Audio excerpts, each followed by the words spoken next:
दोस्तों, पति पत्नी के विवाद में अक्सर पूछा जाता है, क्या पत्नी या पति को भरण पोषण मिल सकती है, और यदि पति पत्नी सहवास न करे या विवाह को कानूनी रूप से विघटित न किया गया हो तो क्या स्थिति बदल जाती है। दोस्तों, सुप्रीम कोर्ट ऑफ इंडिया ने 2025 में इस प्रकार के विवादों पर महत्वपूर्ण निर्णय दिए। दोस्तों, इस पर विशेष रूप से 2 फैसले प्रमुख हैं, इसलिए दोस्तों वीडियो पर हमारे साथ बने रहिए। और आपने अभी तक हमारे चैनल को लाइक और सब्सक्राइब नहीं किया है तो लाइक और सब्सक्राइब कर दे, ताकि आपको इसी प्रकार की नई और लेटेस्ट कानूनी जानकारी मिलती रहे। दोस्तों, सहवास में न लौटने पर पत्नी के भरण पोषण का अधिकार और पहली शादी होल्ड होने पर भी दूसरी शादी में पत्नी को भरण पोषण का अधिकार को कोर्ट ने इन 2 जजमेंट में स्पष्ट कर दिया है। आइए दोस्तों जानते हैं तथ्य, स्थिति एवं पृष्ठभूमि। 1। दोस्तों, इस मामले में पत्नी और पति का विवाह हुआ था। पति ने पत्नी के विरुद्ध न्यायालय से स्वयं सिद्ध रूप से सहवास लौटने यानी रेस्टिट्यूशन ऑफ कॉन्जुगल राइट्स का आदेश प्राप्त किया। पत्नी ने बतौर तर्क दिया कि मैट्रिमोनियल होम में उसे शौचालय, खाना पकाने आदि सुविधाएं नहीं दी गई और उसे समुचित व्यवहार नहीं मिला। पत्नी ने सहवास लौटने से इनकार किया। पति ने दलील दी कि सहवास न लौटने के कारण वह भरण पोषण यानी मेंटेनेंस का हकदार नहीं।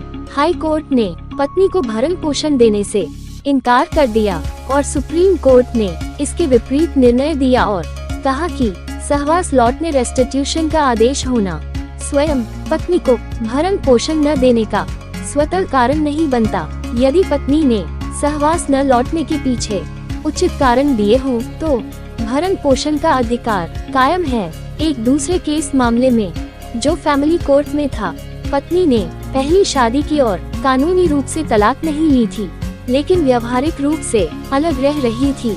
इसके बाद उसने दूसरे व्यक्ति से विवाह किया। पति ने दलील दी कि पहली शादी विघटित नहीं हुई, इसलिए ये दूसरा विवाह वैध नहीं और पत्नी का भरण पोषण का दावा निराधार है।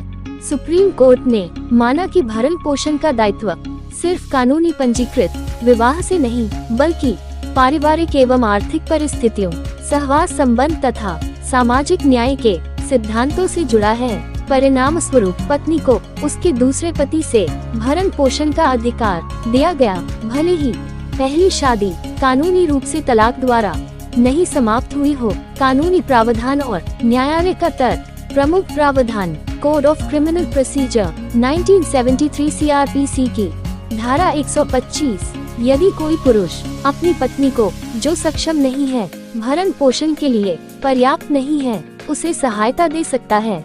ये सामाजिक न्याय का उपाय है। श्रेणियों में विशेष रूप से कहा गया है कि यदि पत्नी पर किसी अपराध के कारण भरण पोषण न देना संभव हो तो धारा 125(4) में कुछ अपवाद दिए हैं। उदाहरण के लिए पत्नी का परित्याग, विवाह बाह्य संबंध आदि। दोस्तों, हिंदू मैरिज एक्ट 1955 की धारा 24 एवं 25 विवाह निरस्त यानी वॉइड या शून्य वॉइडेबल होने पर भी अंतरिम भरण पोषण या स्थायी भरण पोषण और अलिमोनी का अधिकार हो सकता है। न्यायालय का तर्क। रीना कुमारी के मामला में न्यायालय ने स्पष्ट किया कि जब पत्नी ने सहवास लौटने के आदेश का पालन न किया तो क्या स्वतः भरण पोषण का अधिकार समाप्त हो जाता है। इस प्रश्न पर उत्तर दिया गया कि नहीं।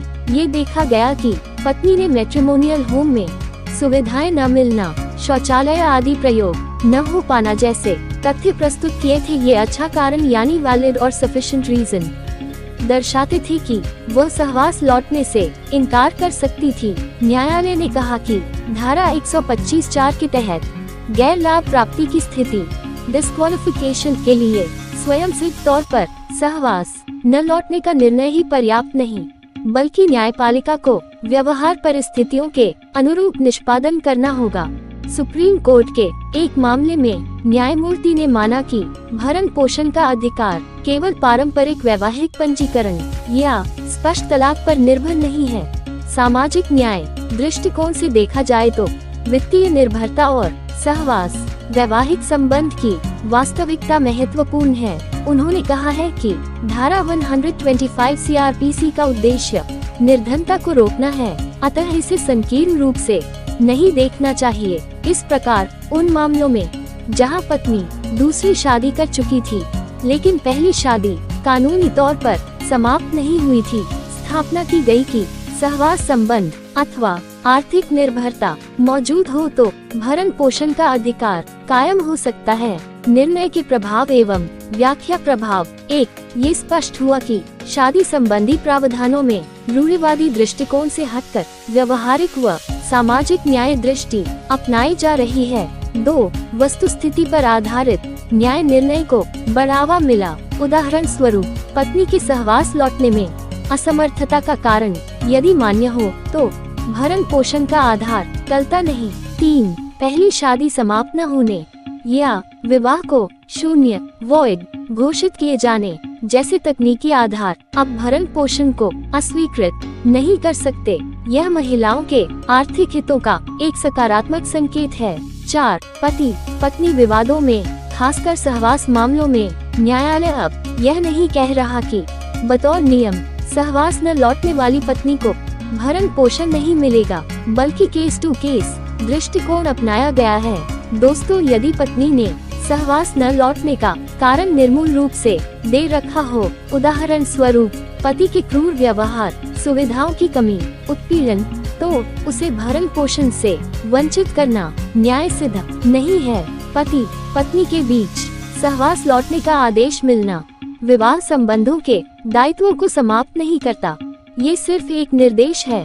भरण पोषण का दायित्व इससे अलग योग्यता दृष्टि से देखा जाता है। दूसरी शादी करने या पहली शादी का कानूनी समाप्ति न होना भरण पोषण के दायित्व को स्वतः समाप्त नहीं करता। यदि व्यवहार में आर्थिक निर्भरता, वैवाहिक व्यवहार आदि मौजूद हो, कोर्ट ने ये भी स्पष्ट किया कि धारा 125 का उद्देश्य सामाजिक कल्याण प्रधान है, इसे तंग अर्थ में नहीं लेना चाहिए। सावधानी एवं सीमाएं। इस प्रकार के निर्णय यह नहीं कह रहे कि हर पत्नी जो सहवास लौटने से इनकार करती है उसे भरण पोषण मिलेगा। निर्णायक होगा इनकार की परिस्थिति, सहवास स्थिति, पति का सक्षम होना एवं अन्य फैक्टर्स।